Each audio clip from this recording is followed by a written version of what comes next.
Hello, this is David and welcome to Make Me Proud, the video series sharing the story of my campaign to become a better sprint swimmer. And in this episode, we're going to be taking a look back at my 200 meters freestyle race from the European Masters Short Course Swimming Championships in Madeira 2023. So for those of you that were following my channel back when the championships were happening will know that I managed to achieve a personal best time of 2 minutes 18.47 seconds, slightly knocking off a chunk of time from that which I achieved at Masters Nationals only about 2.5 weeks prior to that. It's a PB, absolutely fantastic swim. However, I just wanted to conduct a technical analysis on it in order to see in which areas I could improve and also to see where I did well in this race. So if you give this video a like, I would very much appreciate it. And remember to subscribe to my YouTube channel / follow my Facebook page so that you know of whenever I upload any new videos. But otherwise, without any further ado, let's dive right in to today's technical analysis. So, not the best of starts to this race with a slow reaction time off of the blocks, and given that this is a 200 metres where I've got a lot of swimming to do, I don't take most of the opportunity to reduce that swimming with a long duration of underwaters off the dives. Then across the first 50 metres I probably go out way too quickly, and the reason for that is because I psyched myself out a little bit, knowing that the guy in lane 0 closest to the camera was 10 seconds slower than me, and along the first 50 he was a little bit too close to me in that regard, and therefore I kept thinking, no, I should be further ahead than this guy, and so put in too much effort in the first 100, going out far too quickly. At 75 I drop him, and now it's a race between me and the person at the far side of the pool. Everyone else in the middle absolutely gone, and I've missed it. I'm holding on to this strong pace, and things start to get a little bit exciting because I'm 3 seconds ahead at this stage of where I was at my 200 during my 200 metres at Masters Nationals, but after the 5th length I start to slow down, and it's evident that I went off too quickly in this race. My stroke rates start to slow, start to breathe a whole lot more, and it's at this turn here where I just don't get an awful lot off of it at all. I'm absolutely knackered, don't get a good turn, which means that I'm really having to push and swim hard down this final 50. You can see now that I've completely slowed up. I really laboured to come and turn once more, and at this point I'm in just absolute agony, trying to get to the finish line as quick as possible and trying to turn my legs over. The guy over the other side of the pool has gotten away from me and ends up beating me. But despite this, I still managed to come in with a personal best time of 2 minutes 18.47 seconds. So I think interestingly there, despite the personal best, there's a whole lot to talk about at that race. First off, the dive, which we'll cover quickly because I don't think that that's overall of too much importance for this 200 metres. But the worst offender in that race was my pacing, which we'll get to second. So with the dive, poor reaction time off of the blocks, I think the reason for that is because this was my first race of the championships. I'm still sussing out how things went. There's a whole lot more ruckus in the build-up to each heat in this regard in comparison to other galas that I've been to, where normally I just rock up in front of my lane a heat or two prior to racing. However, in this one we had to queue up. You know, I was wearing jacket and all this sort of thing to keep myself warm, and it was just getting used to the process of when to take bits of clothing off, having to show accreditation passes to people, and just lining up early on in the process. So I think I just sort of psyched myself out with that, and also with the sense of occasion. Similarly as well, they set us off rather quickly after take your marks, so I wasn't quite prepared for that, but I was able to keep that in my head for future races, which is why I was able to dive a lot better in future races. But yeah, just on the dive, better reaction time off of the blocks, go for a bit longer underwater, especially in a 200 meters where there's a lot of swimming to do, and so anything that I can do to save energy in my lat muscles is probably going to be for my benefit.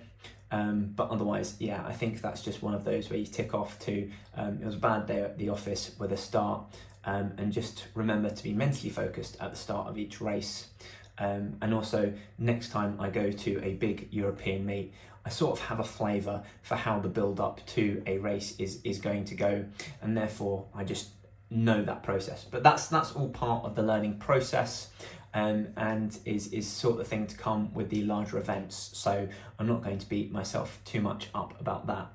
However, the one thing that I will beat myself up about is the pacing of that race, which was absolutely diabolical. So in my 200 meters free at Masters Nationals, I went out a little bit too slowly. I felt as though I could go a bit faster. I was holding 35s at Masters Nationals, with the exception of the first 50 meters, which was a 32 down to the dive, which was paced nice and well. However, this one I just went out far too quickly. Did so because of that slow pacing at Masters Nationals. I thought I could give a little bit more. I had a little bit more in the tank at the end of Masters Nationals, which meant I just thought I could go out a little bit quicker. However, the main reason as to why I went a little bit out too quickly is just because I silly didn't race my own race, and instead was paying too much attention to those either side of me. Most notably to the guy on my inside. His entry time was 10 seconds slower than mine, and across the first 50 he was just really close to me. In that regard, I thought that I should have dropped him sooner, and therefore I was just a little bit scared that I hadn't gone out fast enough. And similarly, when you've got a whole load of amazing swimmers to your other side that are already starting to pull away from you, it's a little bit difficult not to get carried away. So I paced it really poorly across the first 100, and I subsequently learned across the rest of the meet that said person who I'd come up against in pretty much every other event that I did, that he was a sprinter. He was a specialist sprinter. He beat me quite convincingly at a 50 meters freestyle. 100 were about even, and then the 200 I had a little bit more over him. So he just went out too quickly.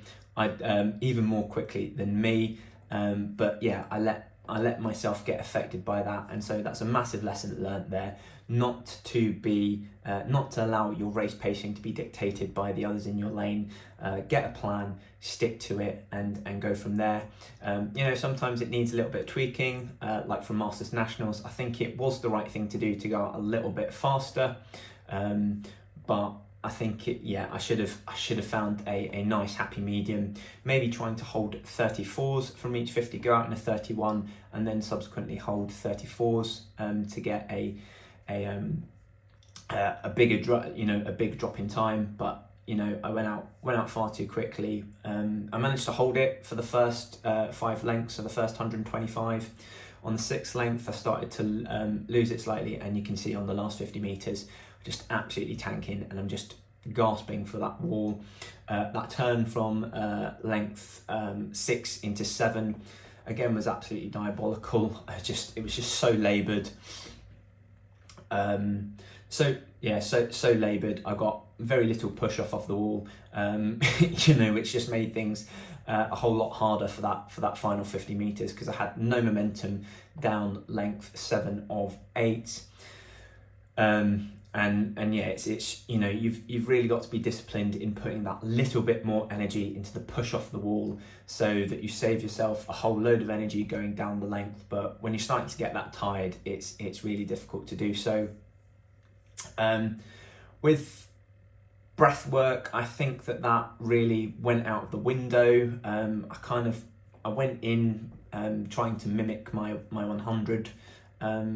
100 sort of tactic there, which is to, you know, breathe every 3, but then when you get to the flags and into the wall, I don't breathe, just to make sure that I can spot the wall properly. However, I think that went out the window by length. By turn 3, if not by turn 2, just because it's a lot more difficult to hold the longer the race goes on for. 100 meters, you know, you've probably still just got about enough energy in the tank, turning from the end of length 3 and going into length 4 to hold on to that. But for 200 meters, maintaining that for 6-7 tumble turns, not quite doing the mental maths quickly enough in my head there. You know, it's very difficult, and because I don't practice the 200 freestyle at all, it's an event that I just chucked in for a bit of fun. I was out of practice for it, and therefore, you know, hadn't tried any strategies for that event. But nonetheless, have to be absolutely happy with a personal best time. It's just a little bit of sour taste in the mouth, thinking, had I actually paced that properly, could I have taken an even more massive chunk out of that? Could I have been looking at a 2:15, 2:16 had I just paced myself properly and been a little bit more sensible out at the start? I don't know, but on the basis that it was the second 200 meters free that I'd done that year, I think it's a little bit harsh to be too critical of myself in this, because it's not one of my top 3 events, and so I don't practice it nearly as much as the other 3, so don't want to get too hard on myself as of that. So that's it for today's technical analysis, and as always, if you've spotted anything that I haven't, that you think I can improve with my technique or strategizing, race pacing, whatever it is, please let me know in the comment section. I absolutely love receiving feedback from you guys, and it's very helpful because I always try to implement that advice, and yeah, ultimately it helps me to accelerate my improvement as a sprint swimmer. So once again, if you've spotted something that you think I can improve on, please let me know in the comments below. Otherwise, thank you very much for watching. I've been David Westcough, and I'll see you again next time. Subscribe to my YouTube channel and follow my Facebook page so that you know of whenever I upload any new videos. Similarly, who else might enjoy this video? Please share in the swimming fun by either tagging them in the comments below or clicking on the share button. Otherwise, check out westcough.com.